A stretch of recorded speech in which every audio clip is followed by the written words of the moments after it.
നമസ്കാരം. Raf talk ഫുട്ബോളിലേക്ക് അവർക്കും സ്വന്തം. ബ്രസീൽ ടീമിൻ്റെ കോച്ചായിട്ട് സ്ഥാനമേറ്റെടുത്ത കാർലോ അഞ്ചലോട്ടി പറയുന്നു, വിധിയാണ് എന്നെ ഇവിടെ കൊണ്ടുവന്നെത്തിച്ചത്.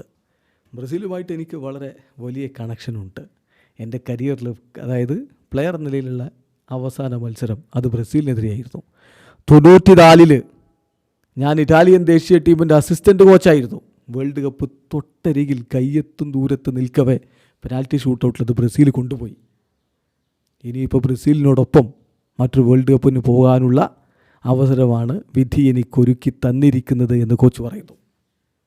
ഇന്നലെ ബ്രസീൽ ടീമിൻ്റെ കോച്ചായി സ്ഥാനമൊക്കെ ഏറ്റെടുത്ത അദ്ദേഹത്തിൻ്റെ ഇൻ്റർവ്യൂ ഗ്ലോബോ അവതരിപ്പിക്കുന്നുണ്ട്. അതിലാണ് അദ്ദേഹം ഇക്കാര്യം പറയുന്നത്. അപ്പോൾ അദ്ദേഹത്തിൻ്റെ വാക്കുകളിലേക്ക് പോകാം. ഞാൻ വിശ്വസിക്കുന്നു വിധിയാണിത്. ഞാൻ വിധിയിൽ വിശ്വസിക്കുന്നു. എൻ്റെ അവസാന മത്സരം ബ്രസീലിനെതിരെയായിരുന്നു. അത് എനിക്കുള്ളൊരു ട്രിബ്യൂട്ടായിരുന്നു. വീണ്ടും ഞങ്ങൾ കണ്ടുമുട്ടി. ഞാൻ അസിസ്റ്റൻ്റ് കോച്ചായിരുന്നു 1994 ഇറ്റലിയുടെ. ഞങ്ങൾ ബ്രസീലിനോടൊന്ന് പൊട്ടി.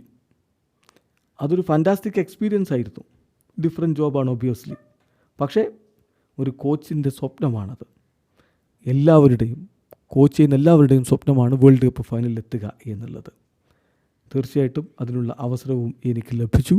ഇനിയിപ്പോഴിതാ ബ്രസീൽ ടീമിൻ്റെ കോച്ചായിട്ട് അടുത്ത വേൾഡ് കപ്പിന് പോകാനുള്ള അവസരം ലഭിക്കുന്നു. ഞാൻ വളരെ സന്തുഷ്ടനാണ് എന്നാണ് ഇപ്പോൾ കോച്ച് കാർലോ ആഞ്ചലോട്ടി പറയുന്നത്. എന്തായാലും അടുത്ത വേൾഡ് കപ്പിൽ എന്ത് സംഭവിക്കും ഏതുള്ളത് കാത്തിരുന്ന് കാണണം. വീഡിയോ അവസാനിക്കുന്നു. ഫുട്ബോൾ ലോകത്തെ കൂടുതൽ വിശേഷങ്ങളുമായി റാഫ് ടോക്സ് വീണ്ടും എത്താം.